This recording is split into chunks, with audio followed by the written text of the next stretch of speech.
قد ايه حياه الفنانين الشخصيه عم بتكون خاصه. لكن واخيرا رحمه قالت لا انه انا حامل.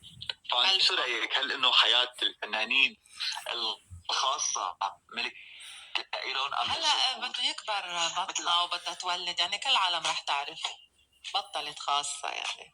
اكيد يعني بدهم يتحملوا، الحب معلش والموت بدهم والحبل ما يتحملوا، بيتخبوا. بدهم يتحملوا. الا اذا أكيد، يعني كتير مثل كتير كتير عملوا فنانة حياتهم مريم كتير فارس. خاصة. اذا عملوا حياتهم كتير خاصة اوكي بفهم، ما حدا رح يعرف شيء.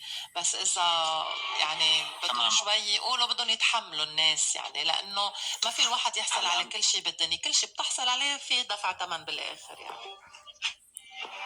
بتوقع من اكثر الفنانين حياتهم خاصه الفنانه مريم فارس، يعني لهلا زوجها ما طلع على العلن ابدا. مين ماخذة؟ حتى بكل الصور انه وجهه مخبى.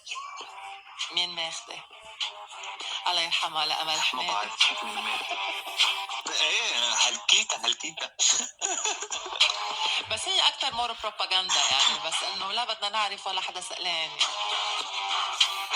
اكيد اكيد. وسيمو، بدي اتمنى لك نهار سعيد. انا هي اخباري اليوم من الدوش واكيد انا بدي اتمنى لكم ليله موريك. شكرا شكرا. لا المرة الجاية بدنا نشوف شو قصة الانترنت، ليش عم بيصير هيك. شكرا وسيم، الزميل وسيم عليا من سوريا.